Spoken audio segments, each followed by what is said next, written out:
Preventing and stopping bullying involves a commitment to creating a safe environment where children can thrive socially and academically without being afraid.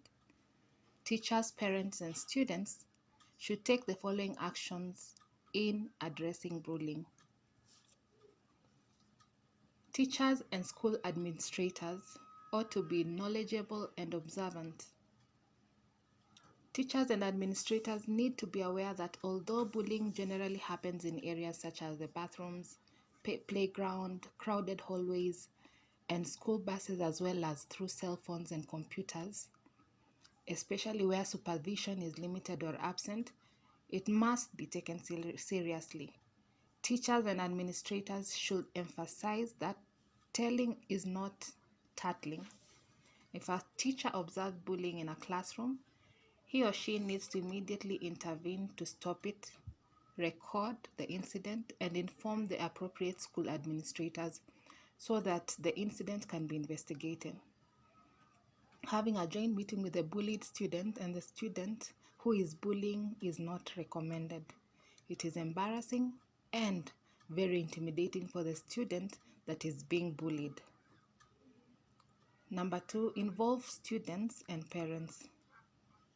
Students and parents need to be part of the solution and involved in safety teams and anti-bullying task forces. Students can inform adults about what is really going on and also teach adults about new technologies that kids are using to bully. Parents, teachers, and school administrators can help students engage in positive behavior and teach them skills so that they know how to intervene when bullying occurs. Older students can serve as mentors and inform younger students about safe practices on the internet. Number 3, set positive expectations about behavior for students and adults. Schools and classrooms must offer students a safe learning environment. Teachers and coaches need to explicitly remind students that bullying is not accepted in school and such behaviors will have consequences. Creating an anti-bullying document and having both the student and the parents or guardians sign and return it to the school office helps students understand the seriousness of bullying. Also, for students who have had a hard time adjusting or finding friends, teachers and administrators can facilitate friendships or provide jobs in quotes for the students to do during lunch and recess so that the children do not feel isolated or in danger of becoming targets for bullying. What should parents of kids being bullied do? Number 1, observe your child for signs they might be being bullied. Children may not always be vocal about being bullied. Signs include ripped clothing, hesitation about going to school, decreased appetite, nightmares, crying, or general depression and anxiety. If you discover your child is being bullied, don't tell them to let it go or to suck it up. Instead, have open-minded conversations where you can learn what is really going on at school so that you can take the appropriate steps to rectify the situation. Most importantly, let your child know you will help them and they should try not to fight back. Number 2, teach your child how to handle being bullied. Until something can be done on an administrative level, work with your child to handle bullying without being crushed or defeated.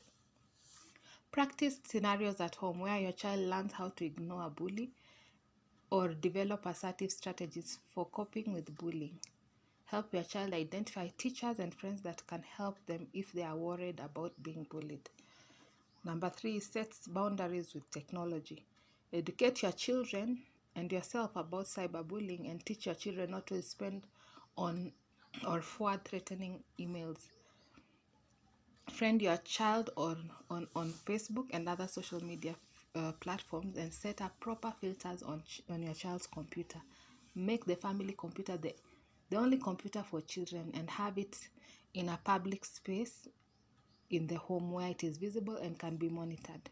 If you decide to give your child a cell phone, think carefully before allowing them to have a camera option.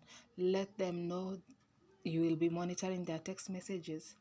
As a parent, you can insist that phones are stored in a public area such as the kitchen by a certain time at night to eliminate nighttime bullying and inappropriate messaging.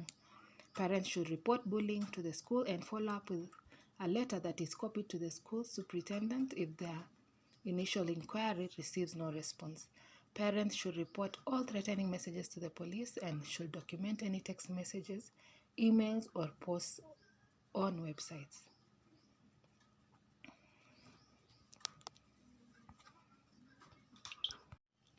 Parents of kids engaged in bullying, what should they do? Number one, stop bullying before it starts. Educate your children about bullying. It is possible that your child is having trouble reading social signs and does not know what they are doing is hurtful. Remind your child that bullying others can have legal consequences. Secondly, make your home, in quotes, bully free. Children learn behavior from their parents. Being exposed to aggressive behavior or an overly strict environment at home makes kids more prone to bullying at school.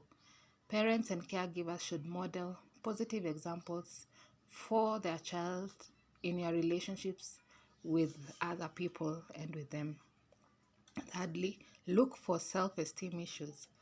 Children with low self-esteem often bully to feel better about themselves. Even children who seem popular and well-liked can have mean tendencies. Mean behavior should be addressed by parents and disciplined. What should students do? Students should report bullying and cyberbullying. It is important for students to report any bullying to a parent or an adult they trust. Often, kids don't report cyberbullying because they fear their parents will take away their phone or computer. Parents will support their child's reports of bullying and not take away their phones as a consequence. It is important for kids to remember that bullying is wrong and should be handled by an adult. Secondly, also, don't bully back. It may be difficult to not bully back, but as the saying goes, two wrongs don't make a right. Try not to show anger or tears. Either calmly tell the bully to stop bullying or simply walk away. And thirdly, avoid being alone. Whenever possible, avoid situations where there are no students or teachers. Try to go to the bathroom with a friend or eat lunch in a group. When riding the bus, sit near the front. If you know a student who likes to bully others is in an area where you normally walk to lunch or class, try to use alternative hallway routes. And the conclusion is that students who experience bullying may feel overwhelmed, depressed, or anxious. If your child or student is having trouble at school or with friends as a result of bullying, a mental health professional, such as a psychologist, can help your child develop resilience and confidence. This will enable your child to be more successful, both socially and academically.